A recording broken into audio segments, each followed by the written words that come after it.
Today from New Jersey, it's the SNL Nerds, a show where two comics from New Jersey nerd out about Saturday Night Live. Your co-host, John Trumbull. And I'm your co-host, Darren Patterson. Hello, Darren Patterson.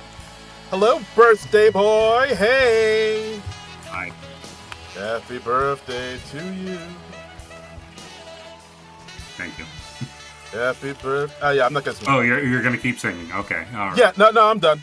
Let's make this more awkward. Okay, yes. Yeah. That's right. Yes, nothing says happy birthday than making the birthday person just feel awkward for a few minutes. Like, I think I've always kind of been like, that moment when they bring the cake out and everybody sings happy birthday to you. You just have to like stand there and. Yeah. I mean, it's a nice. It's a nice gesture, but it is awkward because you're just like the center of attention suddenly, and you don't know what to. Yeah. Yeah. I mean, some people love that. Some people are like, "Oh yeah, praise me. This is my moment." Those are the types of people who are like, "Oh, it's my birthday week." It's my birthday week. No, you were born one day for like a few minutes in an hour of that day. Let's just celebrate the day, and then let's just give the rest of the week over to the people who are actually born. Like if you want to shift the celebration to like the weekend or something because that's more convenient, that's good. But you know, like I've known people who are like, "Oh, it's my birthday week. We're gonna do something different every single night," and it's like, it's my birthday season every day. You're not that important, okay? I mean, I like you and all, but. Let's be real. Let's reel it in. Like let's pump the brakes a little. Yeah, you're a cash out person at Kohl's. You're not the biggest. You're not. Damn. That's right. Look at putting all the Kohl's employees on notice. That's right. Putting them on blast. I think I got an email from Kohl's the other day, like offering me points or something like that. Ooh. I got to go through all the emails that I got, saying like "Happy birthday! Here's your free thing," and see what I can take advantage of. I know, like I know, I just kind of diss Kohl's right now, but they do have some good clothes. There are a few things I like. I've bought a lot of stuff from Kohl's. I do. They are a fine organization, and the people who work for them are extremely honorable. I'm sure. Yeah. Yes. The clothes are quality, and it's such low prices. Okay, now we're just doing an unpaid ad. Yes. Kohl's, shopping the easy way. Is that their slogan? I don't know. I just made it up. It sounds like it would be. It sounds like a good slogan. Yeah. All right. Well. All right. Well, let's call the Kohl's people. Let's get a sponsorship going here. Let's do it. Hello, Mr. Kohl's. Yeah. You know that new sound you've been looking for? Oh, listen to this. Yeah. Marvin Kohl's. Where the hell? What are we talking about? Oh wow. I don't know. We were talking about birthdays and how some people make way too much of them, and then we just started bashing Kohl's employees for some reason. I mean, we're like 3 minutes in already. We're off on a weird tangent. This is the podcast, people. Thanks, welcome. That's right. We're a bit odd. And speaking of odd, let's talk about the movie we're going to talk about today. Yeah, one of your favorites, your pick. Ed Wood. Ed Wood from 1994, directed by Mr. Tim Burton, starring Johnny Depp, Bill Murray. That's the SNL connection that we're taking advantage of here. Actually, I looked it up, and there's actually two SNL connections because. Oh, who else? What else? Who? Because the music for this film was done by the great. Yeah. Okay, you're right. Howard Shore, the OG music director for SNL. Hey, this is true. This is very true. Like Tim Burton and his usual composer Danny Elfman, they had like a brief falling out around the time of this movie. I was reading on the IMDb trivia when Tim Burton was producing The Nightmare Before Christmas. He didn't use Danny Elfman as the speaking voice for Jack Skellington. And cast somebody else instead. So, and Danny Elfman didn't like that, and he was like, I'm not going to work for that Tim Burton guy anymore. But then they made up in time to do Mars Attacks. So this is kind of an oddity in Tim Burton's filmography. Yeah, I did not know that. Wow. I did not Mm-hmm. know. Weird, wild stuff. Yeah, yeah, yeah. So directed by Tim Burton, written by Scott Alexander, Lara Karaszewski. The Mm-hmm. writing duo, you've mentioned them before, that they've written Mm-hmm. like a lot of um, sort of biopics. This became kind of their thing. They started doing this movie was kind of successful. I mean, it won Martin Landau an Oscar, and they started writing other biopics about unusual people, like Uh, the Hustler publisher People versus Larry Flint. Larry Flint. Uh, That's the guy I'm thinking of. they wrote Dolomite Is My Name, which we've talked about in the Mm-hmm. podcast. Yeah. Man on the Moon, Big Eyes, which you've Mm-hmm. mentioned before. And then they wrote the series, The People versus O.J. Simpson, American Crime Story. Right, the first season of American Crime Story. First I think season. they're just producers. After Oh, that, they were only like participating actively in the first season. I think I've read, but right. yeah, and I really like their stuff. I haven't seen every single thing they've done. I still have to see Big Eyes. That's another Tim Burton thing. So Mm. I'd probably enjoy it because I've always liked this film. I remember seeing this back in the day, back in 1994 when I was going to the Kubert School, and I saw this with a bunch of my buddies, and we all really liked it. Yeah, this And, came out September 30th, 1994, same day as The River Wild with Meryl Streep and Kevin Bacon, and the Albert Brooks film The Scout with Brendan mm, Fraser. This film had a budget of 18 mil, only grossed 13.8 mil, so it was a bit of a bomb, but it, in true cult classic film style, this became like a film that kind of got passed around and became like very beloved with a mhm. small group of people. Yeah, and it's Um, like this and Edward Scissorhands are Tim Burton's favorites of his own films, apparently. really? And this is my favorite Tim Burton film. Hmm. So Yeah, like I had never seen this film before. It was a film I remember it coming out in the theaters, but I just never kind of really. For whatever reason, I just never checked it out. So this was my first time watching it, and yeah, I enjoyed it. It was actually mhm. a little bit more surprising than I thought it'd be in a few aspects, but I really did. I really did like it quite a bit. Oh, Um, good. yeah. I'm So glad you enjoyed it. yeah. So So when you went to see this film, mhm. so Ed Wood, were you familiar with him? His I guess his lore. Like, I mean, I I kind of knew about him through Mystery Science Theater 3000 and like the Yeah, way they would talk same, about his same. films. Like, I'd seen like they covered a few of his films on MST3K, like Bride of the Monster, which they cover the making of in this film. So I was pretty familiar with that.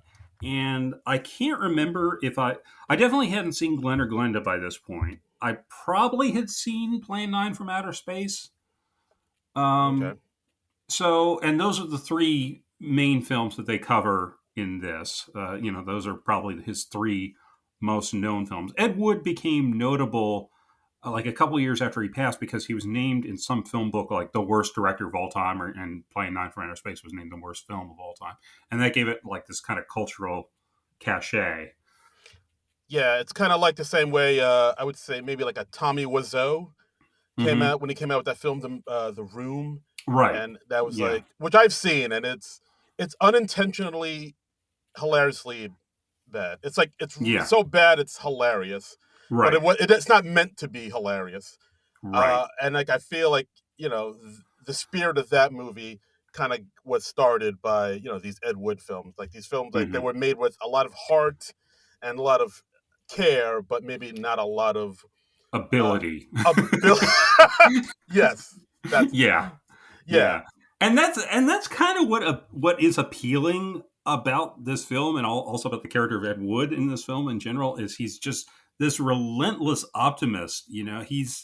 He knows he might. He at one point he's told, "Oh, it's the worst film you ever saw." Well, my next film will be better, and just nothing gets the guy down, um, and it adds a lot of comedy to it. And also, the other unusual thing or interesting thing I should say about Ed Wood was he was also a cross-dresser in the yeah, 1950s. yeah, So, yeah. No, the film makes like really kind of embraces that, like how hmm he does enjoy dressing up in women's clothing. He explains hmm it's because his mom always wanted a girl, so his mom dressed him up yeah, in girls' clothing, and it just kind of stuck. And it's like it's sort of yeah, like his almost like a security blanket to him. Like it actually calms him down and comforts hmm him when he dresses up in women's clothing. Yeah, you see several times in this film when he's kind of stressed, he will go off by himself and he'll just put on a nice Angora sweater and Hey now.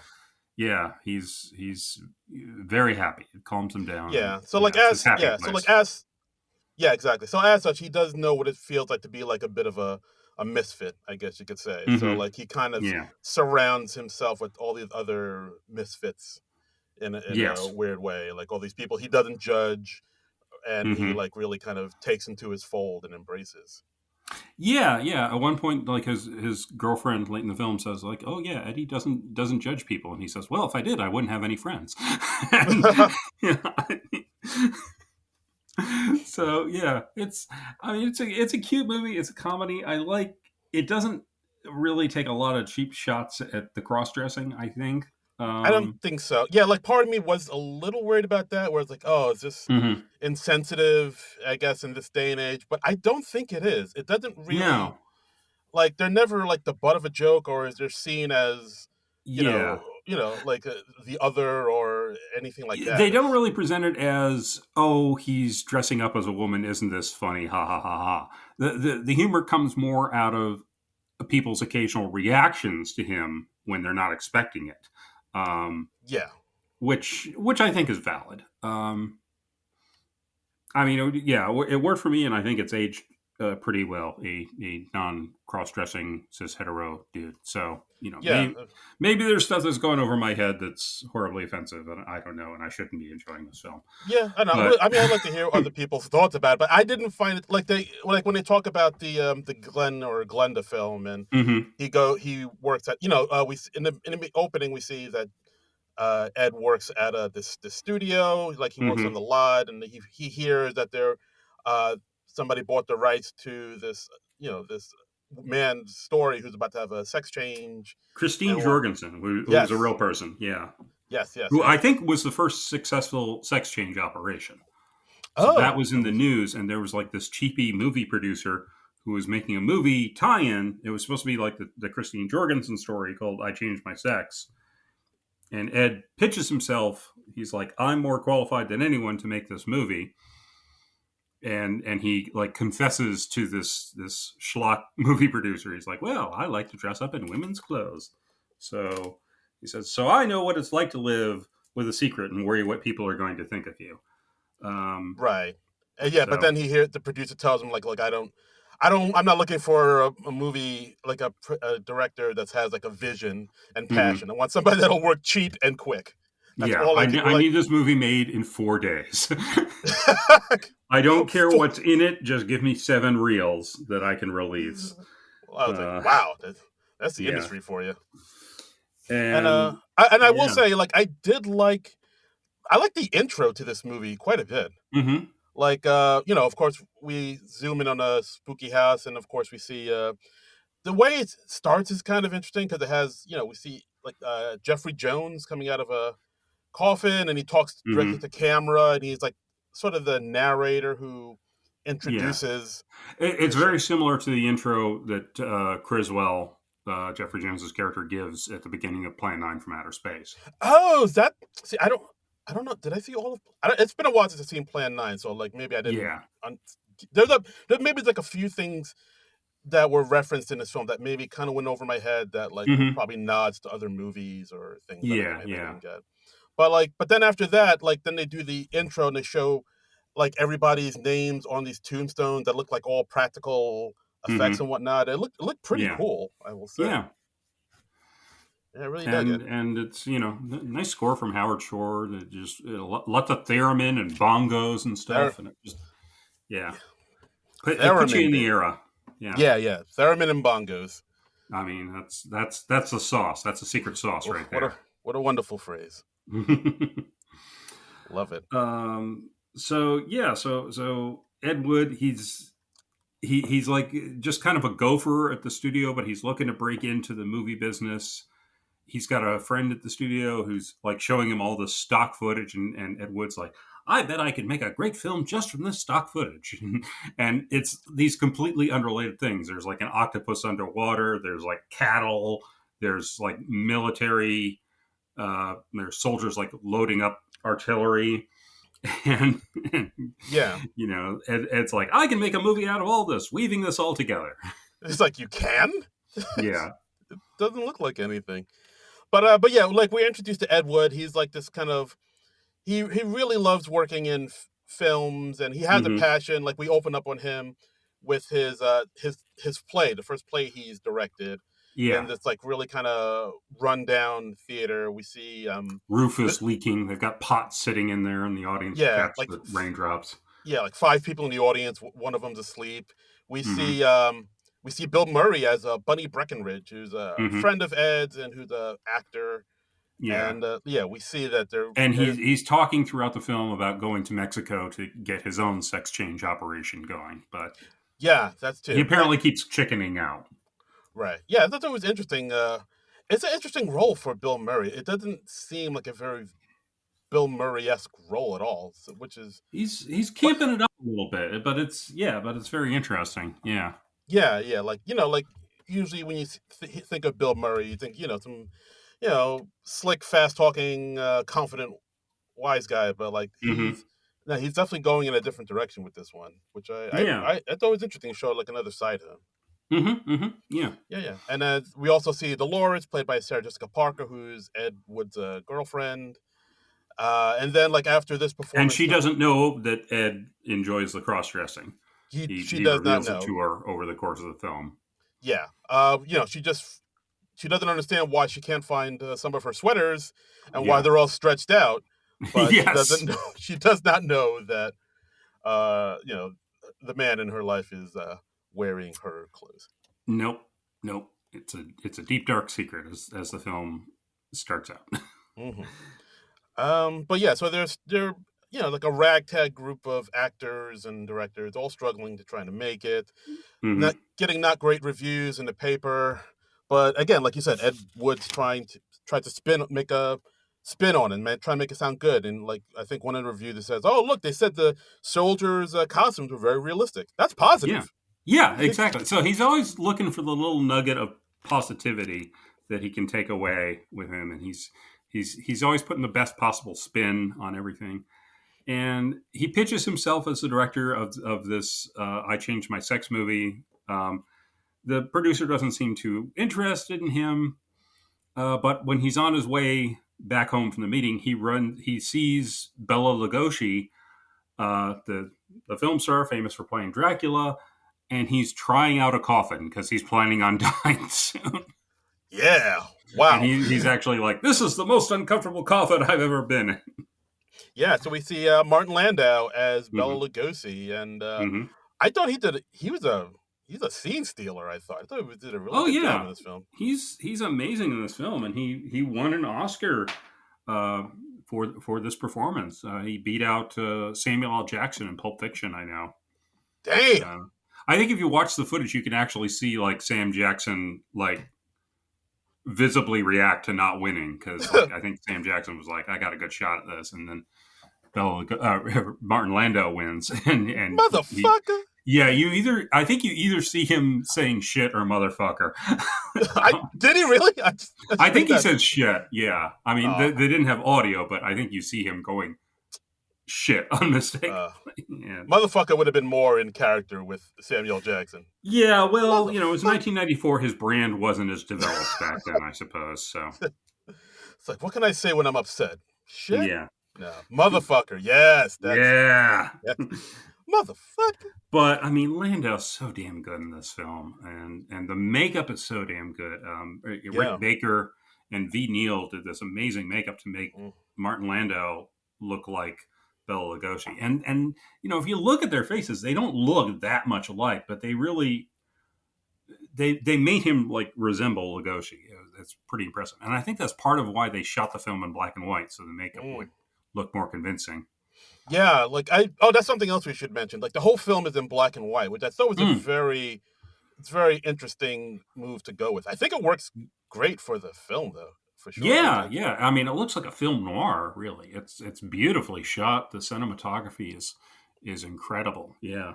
Yeah, no, I really like it, and that's another thing that surprised me about this film. I didn't realize how much of the film kind of hinged on the friendship between Bella and Ed. Like Mm-hmm. it really is the heart of the movie. I thought, Yeah, like, absolutely. and the Yeah. two of them like really work well together, really play off each other, and like that friendship really does drive the movie. Because like when Ed meets Bella, we see that Bella, of course from Dracula fame. Mm-hmm. Right now, he's kind of on hard times. He has a hard time getting a job. The industry kind of chewed him Now up. no one gives two fucks for Bella. Yeah. Exactly. He refers to himself in the third person, as you do. Yeah. And Uh, he hasn't worked in like 4 years, so he's having hard times. His wife left him the month before. yeah. Uh, And we see he's about to take the bus home because he doesn't have a car. So mm-hmm. Ed offers to drive him home, even though Ed has a car, but it's a pretty Mm-hmm. beat up car. Like it's constantly Yeah. spitting smoke, and it always sounds like it's about to break down any minute. Yeah. And but yeah, he drives him home. He sees like he has a bunch of dogs in his home, but the two of them bond over their love of old school monster movies from back in the Mm-hmm. day.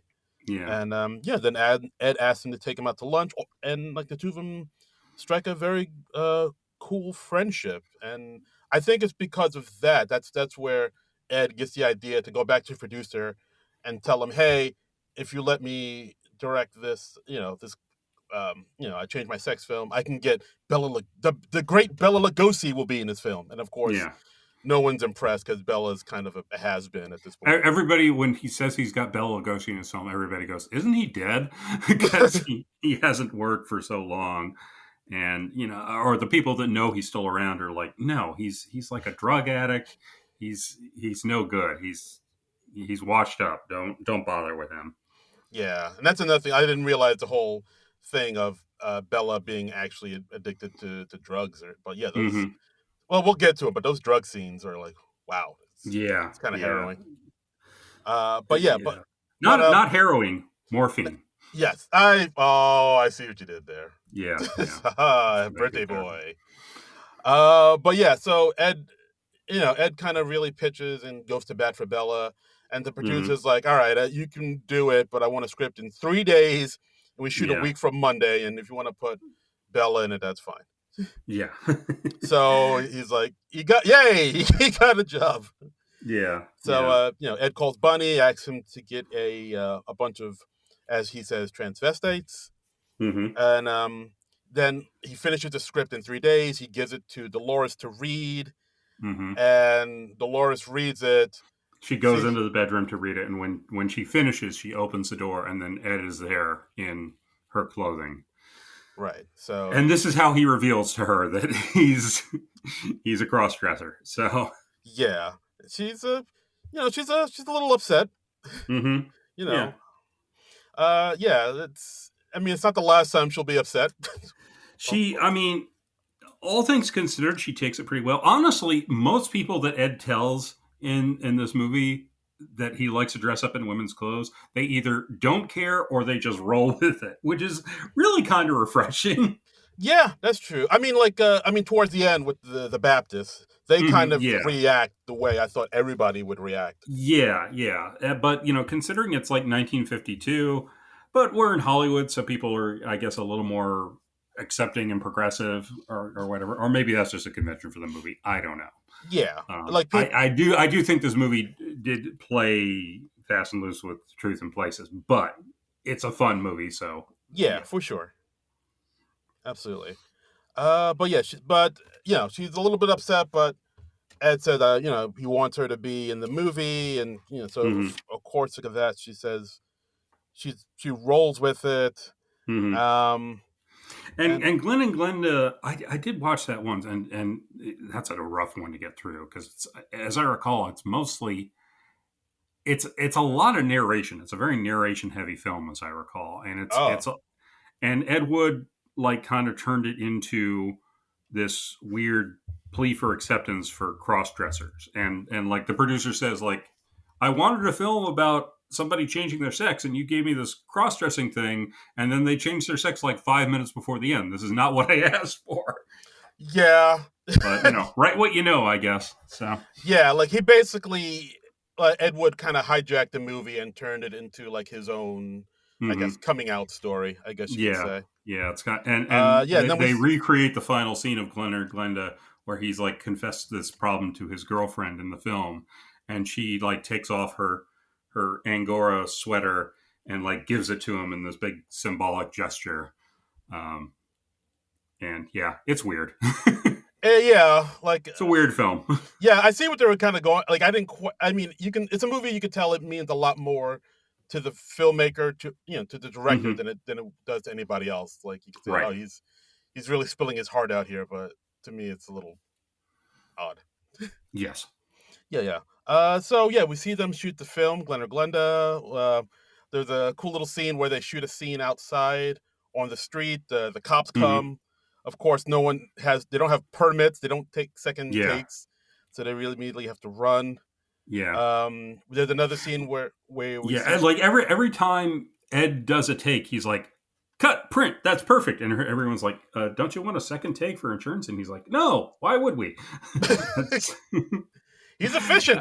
I've heard it theorized that like people have theorized that like Ed Wood just kind of liked the process of shooting movies, and obviously didn't care too much about the quality. He just thought it was fun to make movies, and that Yeah, makes a lot of sense. it makes a lot of sense. It's Yeah. like, yeah, because like we said before, like as far as like the technical aspects of movie making and Yeah. like the real nuts and bolts of it, he doesn't seem that concerned with it. It's just more of No. capturing an idea on Yeah. on film. Yeah. And He's just like, I'm making a movie. yeah, I do like the way Johnny Depp played this character. It's like, Mhm. I mean, he's very like upbeat, but he has his somber moments throughout the movie too. He's Yeah. not like totally sort of He's like delusional. just on the edge of being like a little too cartoony. So it's an exaggerated performance, but it still works. He doesn't go so far over the top that you don't believe him as a real person. Yeah, it's not like he's He like SpongeBob SquarePants or something like that, where he's like a Yeah, total cartoon. he's just an eccentric person, and Johnny Depp always has like really odd combos of inspirations for his parts, and for this one, he was inspired by the blind optimism of Ronald Reagan, the enthusiasm of the Tin Man from The Wizard of Oz, and Casey Kasem. What the fuck? Yeah, what I mean, nobody Wow, else can come up with that combo. what a random selection of people. Yeah, right. I mean, now that you say it, I can kind of see it, but I mean, you read about like he's doing the Pirates of the Caribbean movies. He's like, I'm going to play this pirate like Pepe Le Pew and Keith Richards. now that I definitely see. Like I remember okay, everybody. Johnny Depp, you go do your thing. Pepe Le Pew and Keith Richards. Yeah, Finally, somebody's yeah. somebody's making that vision come to life. Right. I did like the scene where Bella comes on stage and we see Mhm. the makeup man doing him up and he sees like the track marks on his arms, Yeah, which is wow. yeah. That was That's wild. a real harrowing moment. Yeah, Oof. where it's just a look. There's the makeup man doesn't say anything. He just Bella has his sleeve rolled up. He's doing makeup on his hands, and it's just like, oh shit. Okay, all right. Yeah.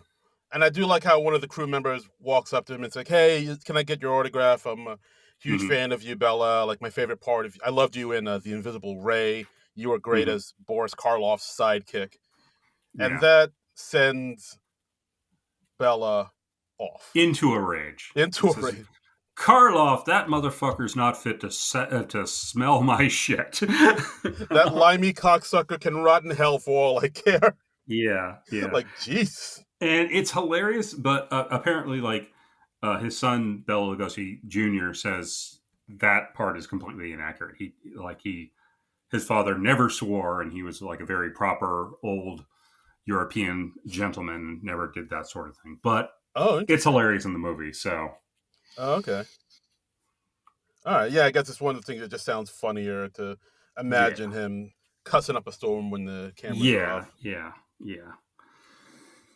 Okay, fair enough. Um, Okay, so yeah, so they shoot the film. Dolores mhm. still isn't comfortable seeing Ed in drag, and Yeah, so what the film is once the film is done, Ed right. uses that film as like sort of a resume to try to pitch himself to get more work in the Yeah, Warner Brothers studios. He pitches ideas to him, to Right. the guys in the studio, like The Ghoul Goes West, The Vampire's Tomb, And Doctor. Dr. Acula.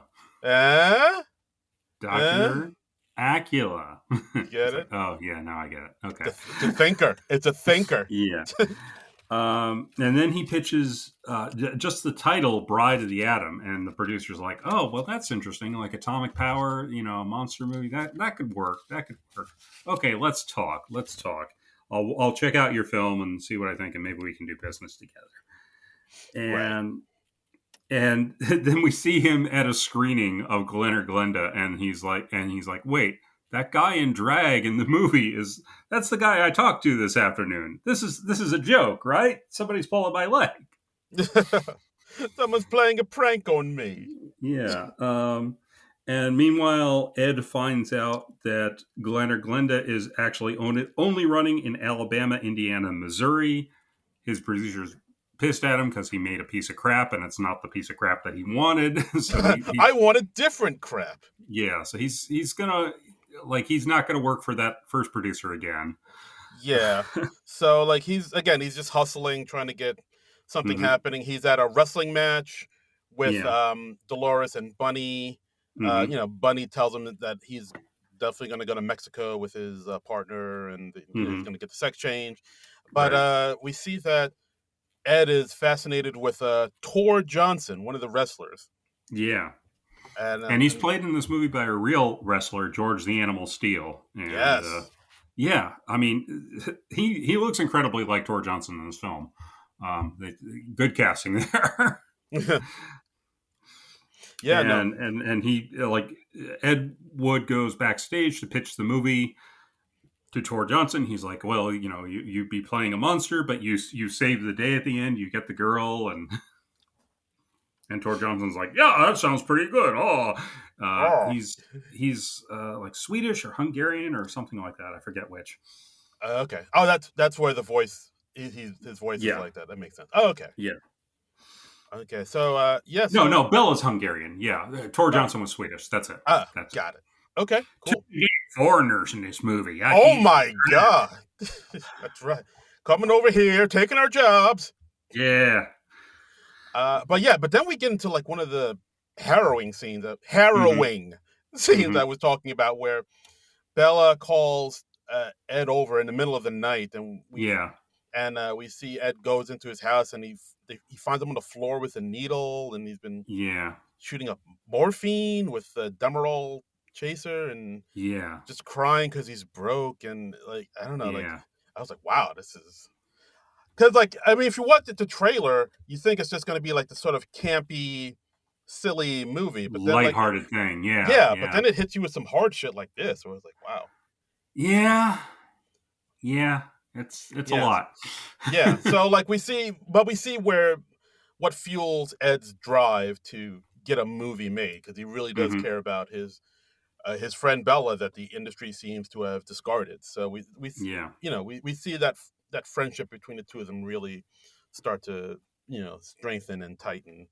And we see that, no one will give him money to make a movie. So Dolores gives him the idea to like, oh, maybe you can, raise the money yourself. This is, of course, before GoFundMe. So like he's on the, like, so he's on the phone talking to people, trying to get investors, telling people that he knows Bela Lugosi. Doesn't really. No, he's very much alive. Everybody thinks he's dead. It's a great running joke in the movie. But then we see Ed getting Bella a job on this variety show. Yeah, where we have to dress up as Dracula, and he does this kind of shtick with this comedian. But then the comedian kind of ad-libs some stuff and goes off script. And that and it throws Bella. He's just like very confused. He's trying to stick to his script, which he had a tough enough time learning. Because he's an old guy. He's on the morphine. He's not in the best of shape. Best of shape. Yeah, and then the host is like, I don't know what I'm going to do with this guy. And apparently that's based on a real life incident where where Bela Lugosi appeared on like one of Milton Berle's television shows. Oh, interesting. Yeah. Didn't know that. Wow. Okay. Yeah. I mean, I recognize the comic as I think that was like Bobby Slayton, who's like the comedian who was like huge in the '80s. Yeah, I that remember was that. yeah. He's a very familiar looking guy. But they another guest on this variety show is Criswell, who's a psychic played by Jeffrey Jones. Okay. Yeah. Let's try not. Let's do this dance delicately. Jeffrey Jones, he was a character actor, worked a lot in the day. He was in Beetlejuice, he's in Ferris Bueller. He doesn't work so much anymore. There's a reason for that. You can Yeah. look it up. Give him a Google if you're curious. If you dare. Yeah, if you dare. Can your heart stand the stress of finding out the truth about actor Jeffrey Jones? Theremin. Yeah. No. Oh. Yeah, it's harrowing to say the least. Yeah. But they hit it off with Griswold. They go out. We see him, out to dinner with them, and Ed Wood's so naive. He's like, "Gee, Mr. Griswold, how do you come up with all those neat predictions?" And Griswold's like, "It's all bullshit. I just make it up." We're in show business, Ed. That's what we do. Yeah, this ain't. I don't know anything. Yeah, I don't think we're gonna. I don't know if we're gonna colonize the moon by 1970. Maybe. But yeah, I mean, but Ed likes him, and he sort of becomes part of his little motley crew of filmmakers. Yeah. We see that Ed's kind of throwing like a little fundraiser party to get up the funds for the film. At the Brown Derby. Yeah. At the Brown Derby. Yeah, very famous Hollywood location where it was a restaurant that was literally shaped like a brown derby hat. Yeah, it looked really cool. I feel like that was in like Swingers or something. It might have been. Swingers. I think it might be still standing, or they might have recreated the Brown Derby. I can't remember. But that's neat. Yeah, there was a trend in Los Angeles back in, I think it was like the 30s, where they would build restaurants and things like that to look like objects or things like giant, like the Brown Derby. It looks like a giant derby hat, or the Bulldog Cafe, which you saw in the Rocketeer movie. Yes, I remember. That was like a trend in Los Angeles for a while, and there's still some examples of those standing today, I believe. So. Oh, nice. Yeah, I've always wanted to go to LA and check those places out, like those old school places from the 50s and 60s. I don't know. I've only been to LA once, but I had a great time when I was there. I spent like one afternoon just basically wandering around downtown Los Angeles, and it's just gorgeous because there are like so many great Art Deco buildings there and stuff. Nice. I got to see the Bradbury Building, which is like the building in Blade Runner and several other movies and stuff. That's neat. Really neat to see.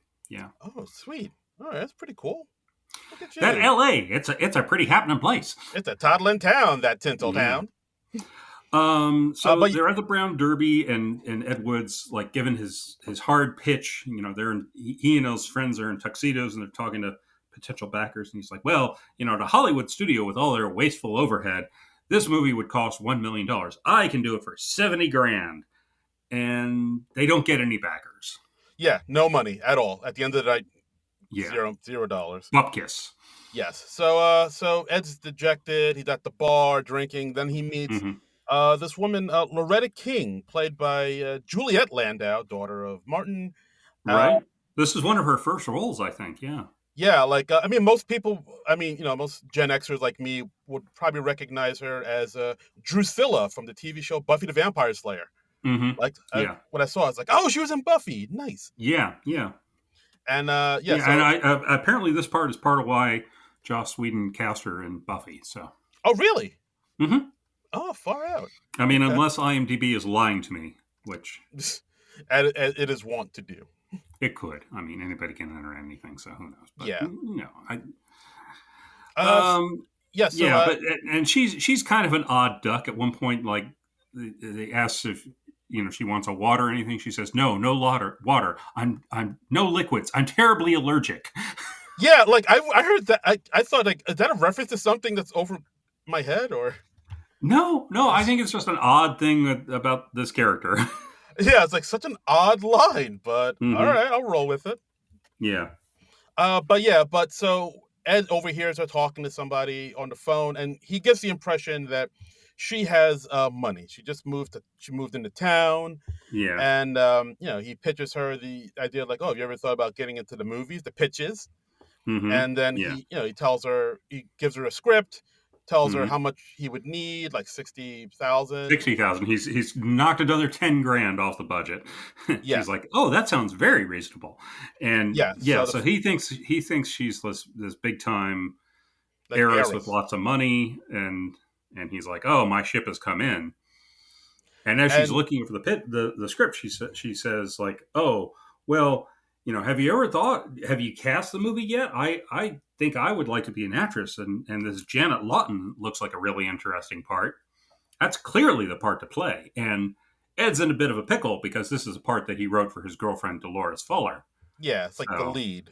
yeah, yeah, And so, of course, being in a bind, he's like, yeah, you could play that, sure. You, sure, you yeah, got you yeah. got And money, then right? yeah, cut to Dolores like throwing dishes at Ed because she's so angry that she's not getting the part that was promised for her and written for her.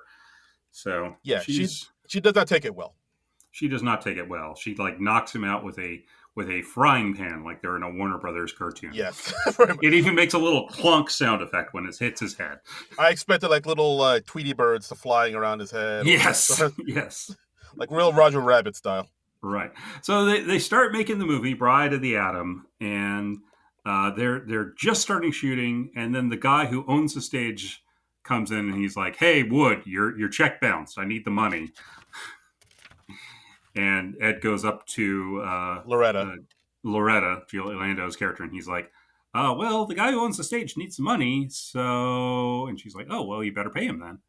And he's like, "Yeah, I thought I was getting that from you." And she's like, "No, Ed, I gave you all the money I have in the world, $300." and he's like, "Hey, okay." That was hilarious. Like, Yeah, because like, yeah, you're like Ed. You were kind of under the impression she had the money. yeah, So when she's like, yeah, no, I don't have any. I only got $300. yeah, You're yeah, like, oh. So yeah, so then the stage owner kicks them all out, and yeah. now they only shot like 10 minutes worth of the The movie. footage, yeah. And So so they're like, "Okay, well, we go back to looking for investors." And they go back to the Brown Derby. And this time they see Vampira, who was a local TV horror movie hostess. yeah, Uh, like a pre Elvira kind yeah, of yeah. thing. She actually, like, in the 80s, she sued Elvira for stealing her act. And I think the case was thrown out or she lost the case or something like that. But Yeah. it's very similar. She's like in this long, slinky black dress, sort of like Morticia. Yes. Long hair Oh. and all that, and we see her out at the Brown Derby. She's with her friends with a bunch of beatniks. Yeah. Bunch of hep cats. Yeah, and is played by Tim Burton's girlfriend at the time, Lisa Marie, who was also the Martian lady in Mars Attacks. Yeah. I noticed she was in a few other Tim Burton joints. I think she was also in Yeah, Sleepy Hollow, if I'm not mistaken. yeah, well. and she's in. I think, is she in the Planet of the Apes movie? I can't remember. Yes, she is. Yeah, that might have been the last thing they did together because then I think Tim Burton got together with Helena Bonham Carter, and then he was like, "I'm going to start casting Helena Bonham Carter in all my movies." So Yeah. Jersey's own Lisa Marie. hmm. So yeah, um, and yeah, and he tries to get Ed Wood approaches Vampira, and he tries to like get her to be in a part of the movie because one of the investors sees her, and he's like, "Hey, is that Vampira? Boy, I'd invest in a movie that she was in." Rodeo dope. Va va voom. Hubba hubba. Awooga.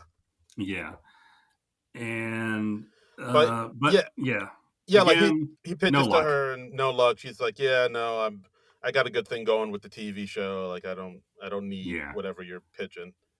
yeah, So the backers party makes no money. So Ed's persistent. I will give him that. Like he's yeah, just he does not stop. So he goes to I guess this guy that owns like a butcher yeah. business, meat Yeah, business. and it's played by Rance Howard, Ron Howard, and Clint Howard's dad.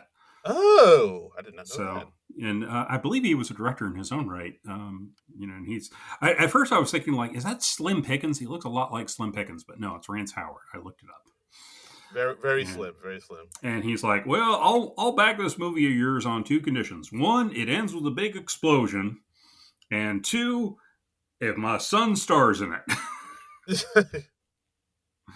And of course, Ed's like, sure, let's do it. Yeah, he's backed up to the wall again, so he's like, yeah, sure, I'll put this guy who's never acted before in my movie. Why not? What's the worst that could happen? Yeah. He does whatever it takes to get this movie made. I will say that, like, including stealing a giant fake octopus from the studio. Yeah. They steal this mechanical octopus that's like suspended in the rafters, and they steal it in the dead of night so that it can shoot with it. But they forget to steal the motor that operates it. So when they come time to shoot with it, they're shooting the climax of the movie where Bela Lugosi's mad scientist character is in underwater with the octopus. They like put him in this little fake lagoon, like, Gilligan's Island type lagoon, and he's like, Bella, just move around. It'll look like you're fighting the octopus. And you see Bella like actually like physically grabbing the tentacles and tossing them around, and it looks horrible naturally. And Bella's like, I'm not up to night shoots. I don't have the energy for this anymore. I'm old. And they let him nap in the car, and then he gets a nip of whiskey, and then he's like, all right, let's shoot this fucker. Yeah, absolutely. So but yeah, I will commend him, Ed, on that. Like, he does what it takes to get the thing done. Like, and you do, and it is inspiring in a perverse sort of way. Yeah, it is, and there are moments where you see kind of the vision that Ed sees, like at the scene where he writes Bella like a whole new speech to say that, home, I have no home. Right. And like he gets Bella to do it, and it is genuinely a very good scene. So like, Bella like reads it, and he's like, Eddie, this will be a pleasure to say, and it's sort of like playing on Bela Lugosi's feelings about being an expatriate from Hungary. I nearly said Hungaria. Hungary. His home country, Hungary. That country that definitely exists. Hungary. He's Hungarianese. Because he's Hungarian. So therefore he is from Hungary. It makes sense. I am a grown-ass man. Canadians are from Canada. Hey, it all makes sense. They're from Canada, yeah. Canadians are from Canada, and Hungarians are from Hungary. Yeah. What's the problem? So they finish the movie. They have a rap party, and everybody's kind of getting into the spirit of it. Ed comes out in drag, and he's doing like a Dance of the Seven Veils type of thing. Yeah, and we also see he does it with, because we learn earlier in the movie that his front teeth aren't his. He lost them because he was in World War II. He lost them. I lost my choppers in the war.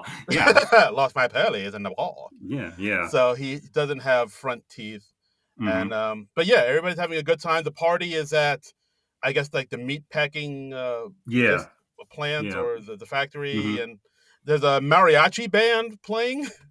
Who apparently Bunny brought them back from Mexico when he went down to Mexico. Didn't end up getting the sex change operation, but he's like, but these men saved my life. And like, Bill Murray's giving the speech, and I'm half thinking Bill Murray's probably improvising this. Yeah, because he said when he was in Mexico, they got into a car accident. His partner was killed. Their luggage was stolen, and it turned out the doctor was a quack. Yeah, I was like, this is. Yeah. But these kind of want to hear this story. Saved my life. Yeah. But so he brought a mariachi band back from Mexico with him, as you do. Yes. But yeah, just a interesting pairing of misfits, this whole party. Yeah. And it's, and I think this is the point where Dolores reaches her breaking point, because she, after seeing Ed, doing a belly dance with the veils, she just bursts out saying, "You people are insane. You're wasting your life making shit. These movies are terrible."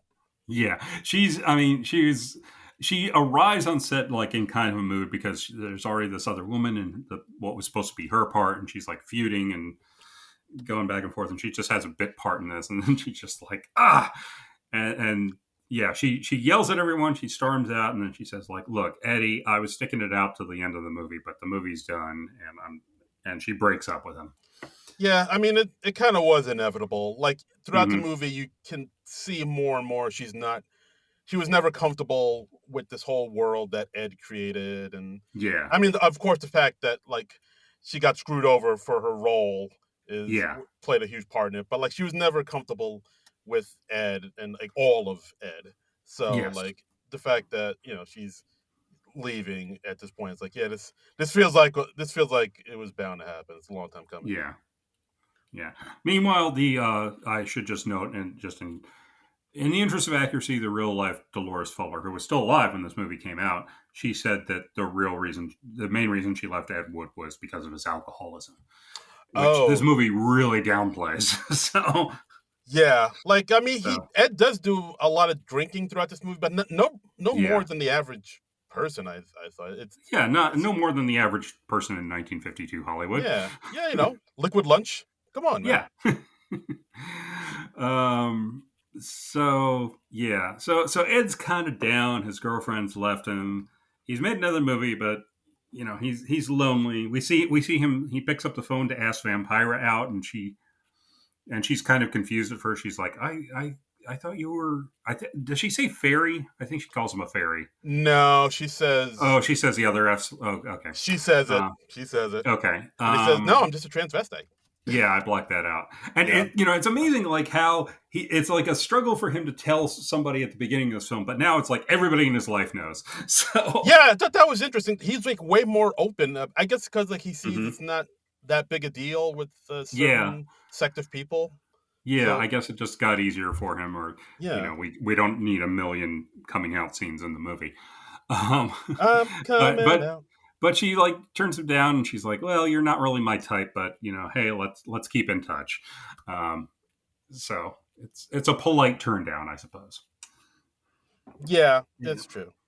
And then he gets another call from Bella asking for Mhm. help. Ed goes to his house, and it's even more uh dire this time because we see Yeah. he has a gun in his hand, says he's gonna kill himself because the government's not Mhm. giving him unemployment anymore. Yeah, and he can't Yeah, make his rent without it, and yeah, he tries to talk Eddie into committing suicide with him. yeah, exactly. Uh, Like a Romeo and Juliet type of thing, and yeah, uh, suicide pact. yeah, it's like wow. And Yeah, but Eddie's able to talk him down. Bella apologizes, and then Ed takes him into rehab. yeah. He takes him to a hospital, and we see Bella say, "I am Bella Lugosi, and I've been a drug addict for 20 years," and it's a very sad moment. It had to be so tough for him, Yeah, and yeah. Like see, it's like moments like this I didn't see coming. It's like, oh wow, it's really yeah, getting kind of somber here. But I yeah. appreciated that. Like it really kind of fleshes Yeah, out the I mean, it gives the characters. movie more depth, and it gives it Yes, more heart, and definitely it's not just like a wacky hijinks trying to yeah. make movies. Johnny Depp, Yeah, and Ed is of course visiting the hospital every day. He meets this woman in the waiting room, Kathy. Kathy. She's knitting some booties because her father's in the hospital, and she's knitting some booties for his dad because the hospital gets very cold. She's like, "This is my 13th pair." Oh, and And yeah, automatically Ed's kind of smitten with her. He mhm. because like when I first saw this is the a woman played by uh Patricia Arquette. Patricia Arquette. Like I, for a second, I did think it was Sarah Jessica Parker again because they look kind of the same. They both have the blonde hair and Hmm. like he does seem to like the girl next He door. has a type. He Yeah, has a type. yeah, and So and she's also Kathy is what really catches Ed's eye. I think is that she's wearing an Angora sweater, and that's yeah, kind of one of Ed's things. Um, the heart wants what the heart wants. yes. Hey, yes. Uh, Who are we to deny the heart? yeah, Uh, or something like a foot and a half lower. yeah. Um, Oh, but yeah, they seem to hit it off, and Yeah, He he takes her out to the amusement park. They go into the mhm. spook house. Yeah, yeah. We also see Ed at one point. He's throwing reporters out of the hospital who come to see Bela Lugosi, and they're like, "It's the first celebrity to ever check into rehab." And I think that's true. I think Bela Lugosi was the first high-profile celebrity to check into Mm. rehab, and that's kind of wild to think because it's become a much more common story today. Yeah, that makes yeah. Wow, I guess so. I don't think I'm trying to think of somebody around that era who would have. I don't think that was really was a thing until I guess. Yeah, that was also the era where like the studios, if it was a big star, I'm sure they'd sweep that sort of thing under the rug. But I guess Bill Lugosi didn't have any of that Yeah, sort of he didn't have like a machinery studio. in place. Yeah, Yeah, exactly. He didn't have like a studio to sort of keep the reporters at bay or anything like that. right, So, right. but yeah, but like Ed Wood shoots them all off because like, oh, they're all parasites trying Hmm. to leech off And you. Bella is just he's either so desperate for attention or so out of it or both. He's just like, oh yay, I'm famous again. He doesn't realize that these reporters don't have his best interests at heart. Yeah, absolutely. And we also Yeah. see that like again, Ed confides in Kathy that he likes to wear women's clothing, and she seems okay Hmm. with it. She's like, oh, okay, She is cool. like nonplussed about it. She's Really? just like, she's like, oh, so you don't like sex with girls? And he's like, no, I love sex with girls. It's just like, wearing their clothing makes me feel closer to them. And she's just like, huh, okay. I mean, she is just, she accepts it so easily. It's kind of Yeah, hilarious. almost a little too easily, but like, I mean, Yeah. I'm glad she's that progressive, but like, Yeah. no pushback. It is, it's almost a running joke is that like, we get several scenes of Ed Wood like coming out and revealing like his biggest secret, and so many people they either just don't care or they're just like, oh, okay, well that's Ed, that's Ed for you, That's it. that's our Ed, Oh boy. and it's kind of nice. Yeah. Ain't that nice? But shortly after this, Ed finds out that Bela Lugosi can't stay in the hospital anymore because he can't afford his care. He doesn't have any sort of insurance. He's not covered through SAG anymore or anything like that. Mm. And Ed's like, I'll pay whatever it is. And they're like, yeah, you don't have enough money. So Yeah, it's a bummer. So like Ed mhm. takes drives him home, and then they but Bella's like really wants to shoot another movie Yeah, because he has I guess he thinks he has heat now because of all the photographers. So right. they shoot like a little thing outside of his house Hmm. where it's just Ed and the camera and Bella like kind of smelling No some flowers. sound. No Yeah. sound, just just Ed and Bella, Bella Hmm. smelling some flowers and Yeah. just like some nice little like B-roll footages, he says. You get the feeling that he's doing this more to cheer up Bella than anything else because he's like, hey, I'm making another movie with Bella, even though he doesn't have anything in the pipeline. Right, absolutely. Uh, And we see the premiere of Bride of the Monster, and so Ed's showing up. He's got his new girlfriend Kathy. Bella is there. They convinced Vampira to go for some reason, even though she had nothing to do with the movie. right.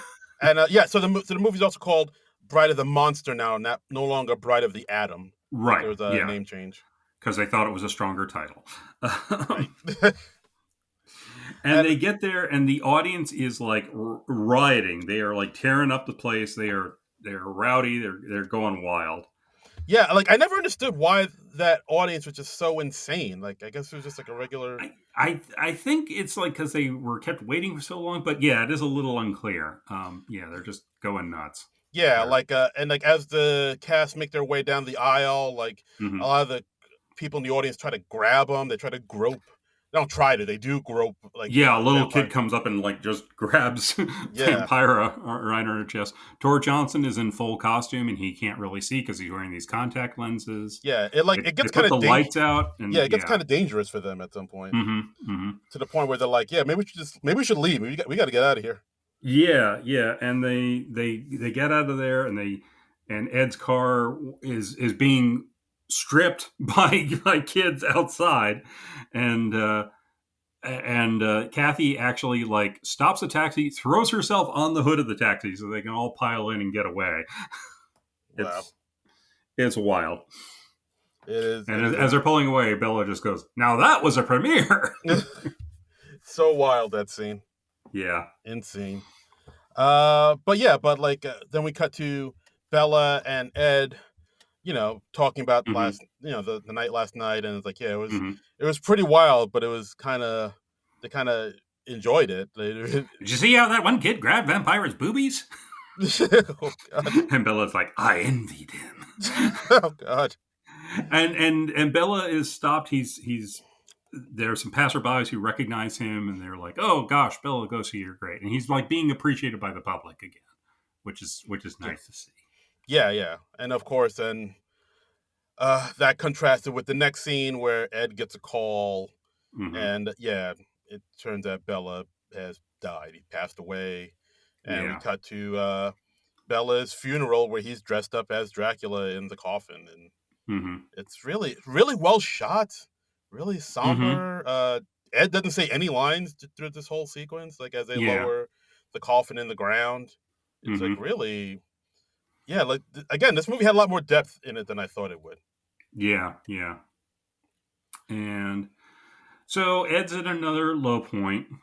The main star of his movies has passed away. He doesn't have any prospects, and his landlord knocks on the door, and he's like, "Mr. Wood, you've bounced your third rent check," And Ed's like, "Oh, my accountant must have transferred the wrong funds," or he's like, "Let me write you another check." Right. So the landlord goes into his apartment. He sees that Bella's dogs are there, so Ed took the dogs. And then the landlord sees all the movie posters around his apartment, and we also see like it's kind of a running thing, but like Ed has a real love for Orson Welles. He's like an idol of his. Yeah. So he's got a Citizen Kane poster. He's got a Dracula poster. And he's like, "Oh, I see you're in the motion picture business. My church group wants to make some films about the 12 apostles, but we only have enough money for one film. We can't make the other 11. And it's like, well, what you do is you produce a popular film in a proven genre, and you use the profits for that. You turn it around, and then you'll have enough money to make your film about the all 12 apostles." And he's like, "You can do that?" Sure like, can. "Oh yes, of course." And cut to Ed and all his entourage getting baptized at the Baptist Church of Beverly Hills. Yeah. So they're all in like the white choir robes, and they're all going into a swimming pool to get baptized. And so we've got Ed. We've got Tor Johnson. We've got Vampire. We've got Bunny. And Bill Murray has a great thing when they're like taking him into the pool, and we see him just like dip his toe into the water, and he's still fully clothed. Yeah. So he's dipping his shoe into the water to check the temperature. And it's like, "Oh, do you not renounce Satan in all his ways?" And Bunny's just like, "Sure." It's a very funny performance by Bill Murray. Yeah, and it's just so wild how Ed is able to talk all of these people into doing something like this. Because we also see Vampira gets fired from her TV job because I guess the network was kind of folding under pressure from certain groups of people. And, just the fear of Thank God that never happens in today's media landscape.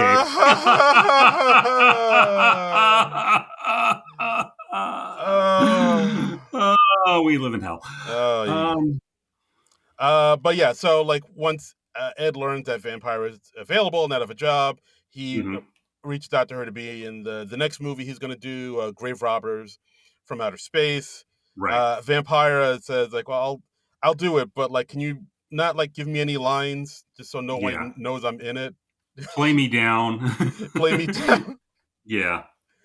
And so while they're out at the restaurant, we see Kathy, Ed's girlfriend, sees her chiropractor just happens to be there. And then so he comes over, and then Ed notices that, "Oh, your chiropractor kind of looks like Bella from, like the nose up.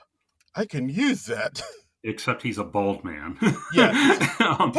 He's just like, "Oh my God, it's eerie." and he like covers up like what was the chiropractor's name? Like Dr. Bob or something like that?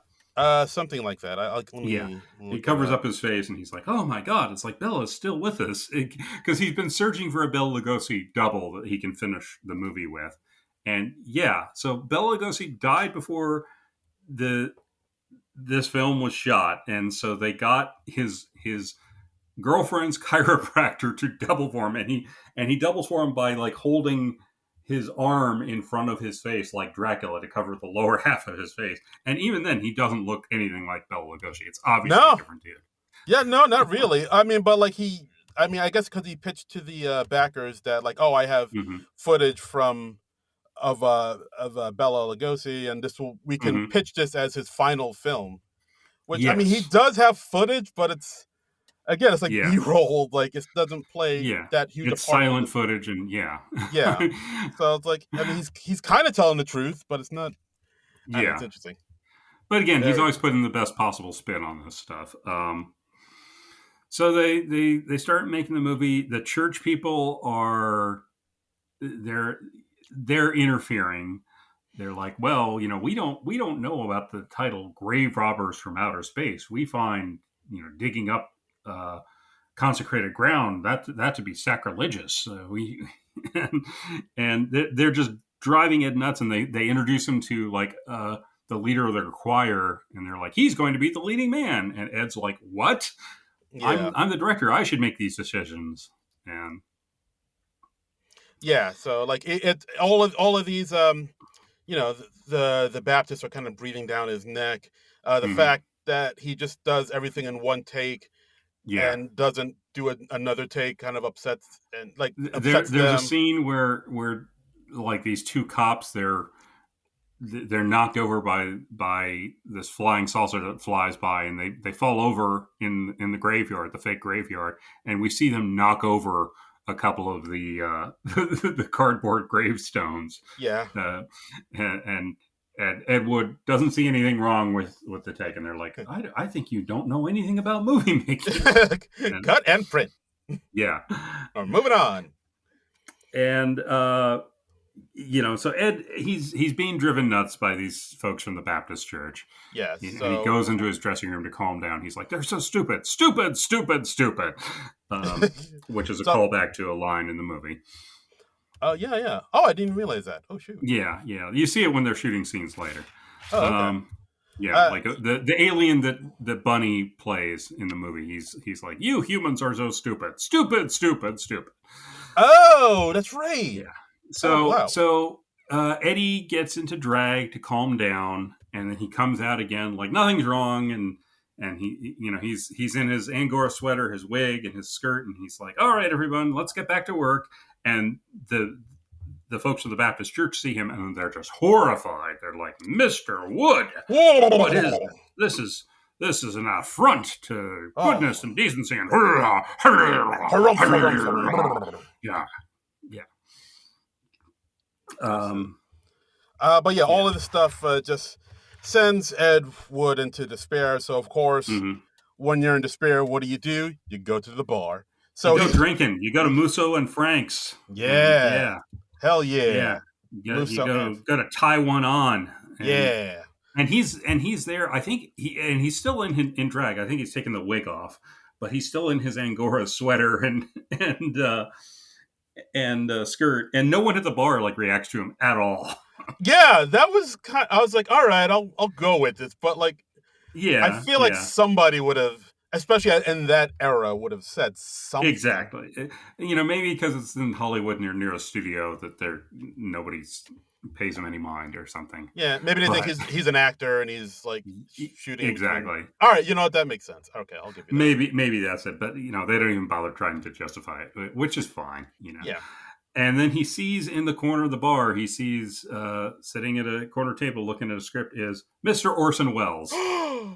Yeah. Yes, played by And Vincent D'Onofrio.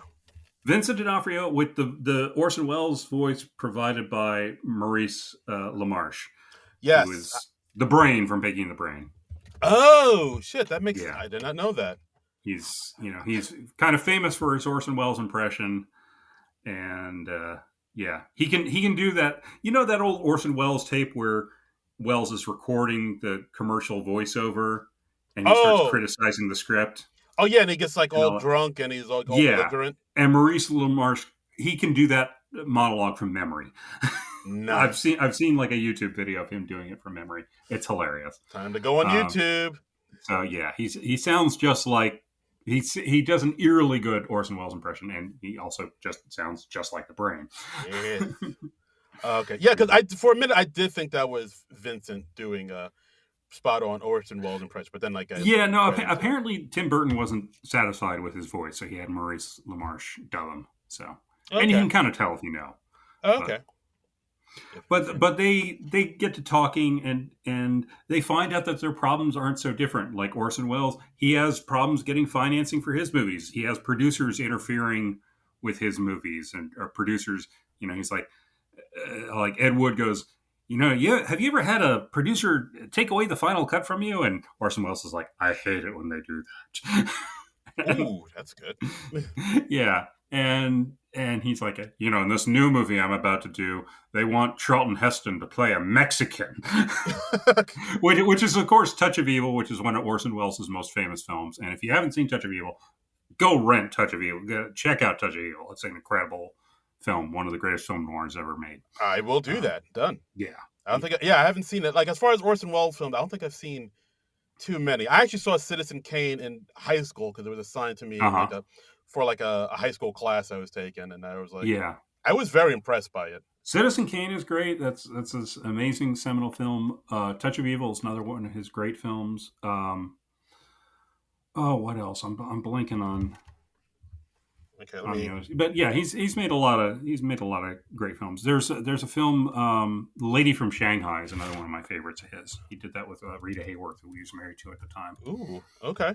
And yeah, War of the World. Well, that's not a film. Let me see. No, yeah, that was the radio broadcast he did. Okay. That was before even Citizen Kane. That was in like '38, I think. Okay. But yeah, I mean, the two of them really kind of bond over the hassles and headaches of making a film. And I think Ed's even said to him, like, is it all worth it? And he says, yeah, it is when it works. Yeah. And he says, and he gives Ed a bit of advice. He says, visions are worth fighting for. Why spend your life making someone else's dreams? Which is really nice. Really nice. I was like, oh shit, that's a gem right there, my friend. Yeah, right?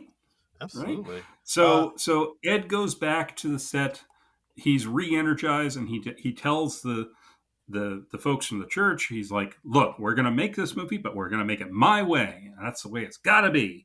And we see him just plowing ahead at this movie that we know as the audience is going to eventually be named the worst film of all time.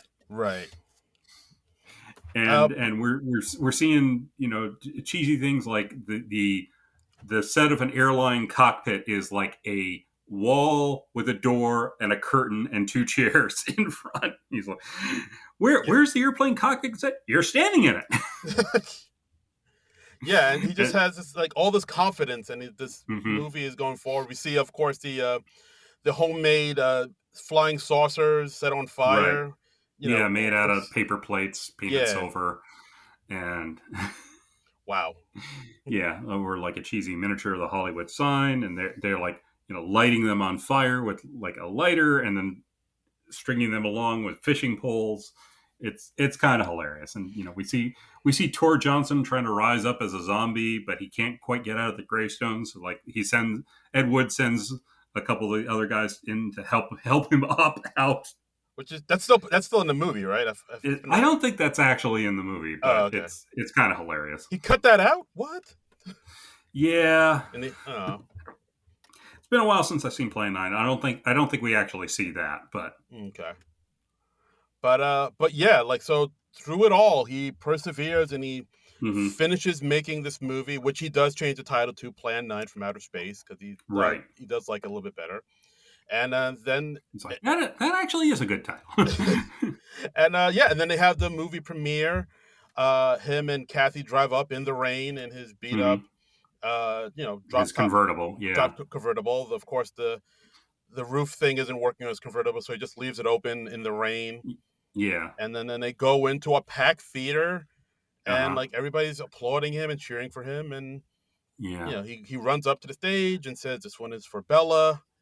Yeah. And then like it's just him watching this movie that he's made, and it's like Yeah, and the movie unspools, and when we see Ed, he's just smiling ear to ear. He's just like, "This is the one. This is the one they'll remember me for," and and like people seem to like the film. I believe this is completely fictionalized. I don't think Plan 9 had any sort of gala premiere like this, but it gives them a nice climax for the movie. So yeah.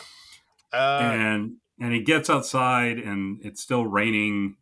But Ed's on such a high from the premiere, he proposes to Kathy. He says, "We'll drive to Vegas, and we'll get married there. We'll dry off on the road." Yeah, and and then the two of them get in the car full of water and rain, just riding this high off of this film that they finally got made, and then they drive off, and then we get the epilogue, basically saying what happened in the future to everybody. We learned Ed passed away in '78 at the age of 54. He never got like the mainstream recognition or success he was looking for. Right, but like 2 years after he passed, he was recognized as the worst director of all time, which ironically gave him the notability that eventually led to this film. And then they talk about what happened to Dolores and Bunny and everybody else, and then Dolores wrote a couple songs for Elvis Presley. Kathy was with Ed until he died. She never remarried. Bunny never got his sex change operation. What else? Bela Lugosi did not rise from the dead. What? Shocker. Yeah. Vampira sued Elvira. What happened to Tor Johnson? He made a few more films, I think they said. Yeah, and then he passed away in the 70s. Yeah. If I'm not mistaken. So. And I mean, I kind of wish the ending was a little bit stronger, but overall, I enjoyed this movie quite a bit. I thought it was really really good. It really works. And apparently like the writers Scott Alexander and Larry Kaza. Oh, I always screw up his name if it's not in front of me. Larry Kazaruski. Oh, because hold on. But they'd wanted to make a film about Ed Wood for years, and they'd try to get it off the ground. And like when the script found its way to Tim Burton, he was just like, "Yeah, this is my next movie. I'm not going to make any changes, no rewrites," which is pretty exceptional in Hollywood. I think it's especially for as director as hot as Tim Burton was at the time, and I think that's why it's Tim Burton's best movie, because it's a really solid story. It's a good screenplay, and he had the sense to change anything with it. Yeah, like I do remember when this movie came out, I was surprised that it was like a Tim Burton joint, just because he was kind of coming off all these big, Hollywood blockbuster films. So to go back to like this film, which has like a much smaller budget and almost an indie film, kind of, like really kind of surprised me. But I don't know. I might have to agree with you. This might be one of his best.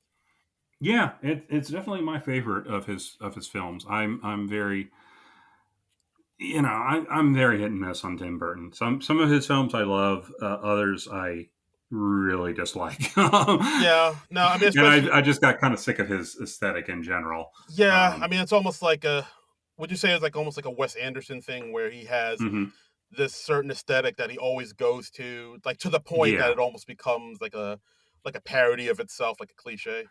Yeah, I would say. And, hey, if you're into that, that's great. If you enjoy Tim Burton movies, that's more power to you. I'm just not horribly into them. Although I do still want to see Big Eyes. I want to see that. And A Big Fish is an incredible film. I haven't seen that one in years, but I love that one when I saw it. Yeah, I mean, it seems like the ones that are like beloved are the ones the ones that he first came out with, like the original ideas, like Edward Scissorhands, Beetlejuice. But then he kind of got into this. But then again, I mean, Batman. That's I guess that's the exception. Yeah. But like then he got into this lane where it's like all of his. Yeah, Batman did pretty well. Yeah, I think that did all right. Yeah. But then like he kind of did this thing where it's like all of his movies were just kind of rehashes of old stuff, like Sleepy Hollow and Alice in Wonderland and Planet of the Apes. Yeah, and it's just like where's the original he just stuff? kind of Tim Burtonizes everything. Yeah, it's like where's the original stuff, man? Where's the original idea? But the The backstory of this film I find really interesting is because the writers they did a couple of these movies, the Problem Child movies, which are Yes. like these comedies about this bratty kid, and those I think. Well, I guess the first one had to do okay because they did make a sequel to it, but those were like savaged by the critics. People were like, "Oh, this is horrible. This is one of the worst things ever." And I think that kind of inspired them. And they were like, "Well, let's do a movie about the worst director ever," you know. Yeah. And their take on Ed Wood was, "Well, he was trying. Doesn't that count for something?" So Yeah. No, I mean, it's really interesting because like technically the movies aren't great. they're, mhm. they're like Yeah, technically they're not well done, but I think what this biopic does, it just yeah, sort of really shows like the heart he has when he goes into this thing. And I mean, I think it's because of that really kind of maybe did inspire a lot of future filmmakers. Like you could say maybe John hmm Waters was really inspired by oh Ed yeah, Wood and what yeah, he did. Like, but John Waters is a better filmmaker. But yeah. like, I mean, well, John Waters just loves camp, and yeah, yeah, and like people enjoy Ed Wood's movies. Ironically, some people enjoy them sincerely, but there is a charm to them yes, because partly because they are so ineptly made, and yeah, yeah, they're not technically good, but they do have a lot of heart and a lot of charm, and that hmm that's got to count for something. yeah, yeah, I'd say. yeah. And So I really like that take on it because it is a very upbeat, sort of optimistic take. So yeah, yeah, a little it's bit good trivia. stuff. So this Ooh. film costs more to produce than all of Ed Wood's films put together. Yeah.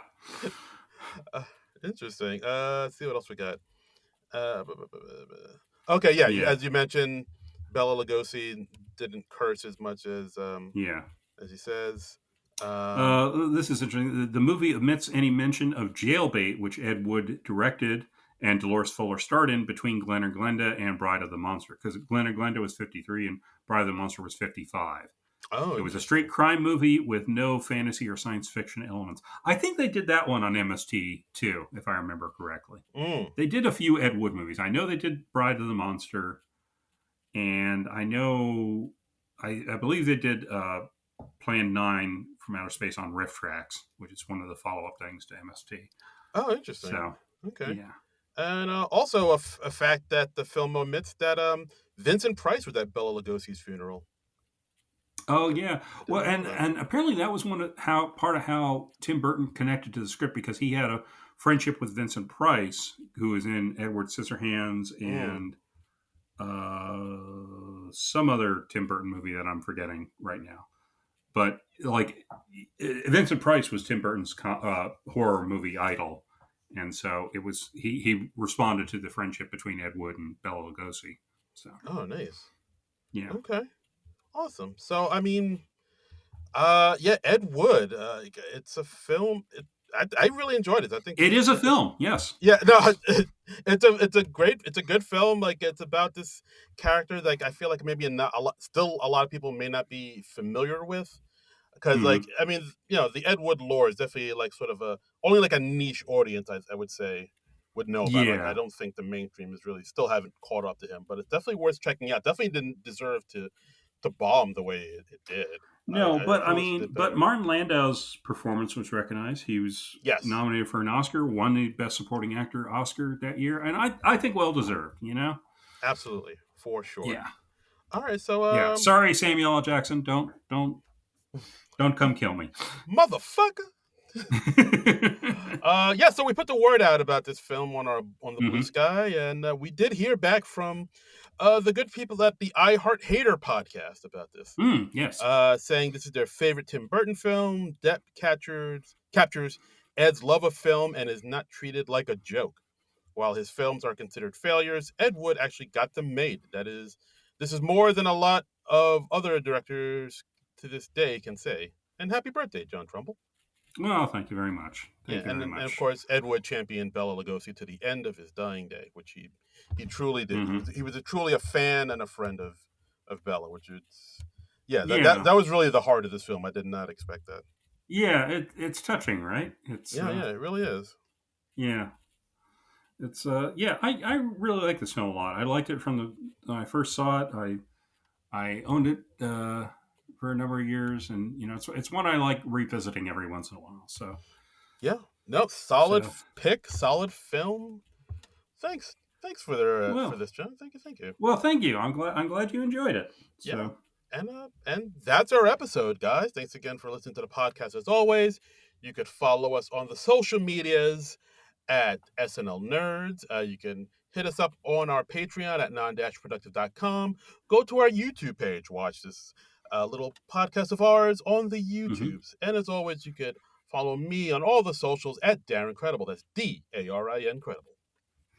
And you can follow me on the socials at Trumbull Comic, TRUMBULL, and the word comic. And, follow me over on Letterboxd as well. I'm on there as Trumbull Comic, and I will occasionally write reviews, and you can go there and read them and be like, oh my God, I can't believe how incredibly right his opinion is.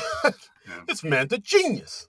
He's a genius. He's unappreciated in his time. He really is. I'm going to build a shrine to him right now. He's the Bela Lugosi of Letterboxd. That's right. With somewhat less morphine addiction. Yes. Somewhat less. Somewhat less, yes. Anyway, what are we doing next week, Darren Patterson? Next week, well, we just talked about it about an hour ago, and I think we're gonna settle on it. I think this is the one. We're gonna settle. We didn't get our first choice, so we're gonna settle on this one. I think this is the one. I think you're gonna love it. We're gonna go to Horrible Bosses. Talking about Horrible Bosses with Jason Bateman and the other Jason Sudeikis. And then breaking the Jason combo, we got what's his face from Always Sunny, Charlie Day, and Jennifer Aniston. Yeah, and the Kevin Spacey. Kevin Spacey and Colin Farrell. And Colin Farrell. Colin Farrell's very funny in this film. Yeah. Yeah, this is like one of the first times where people were like, "Oh, Colin Farrell's kind of funny. He can do comedy." Yeah. Oh, okay. Yeah. So, this is a movie I've enjoyed. I've enjoyed this a lot. I don't think I've ever watched the sequel all the way through. We should watch the sequel too at some point. Maybe if this goes well, we'll do the sequel. Yeah, I don't think I've ever seen the sequel either, as you mentioned. Yeah. I know Chris Pine's in it. I think most that's right. Comes back.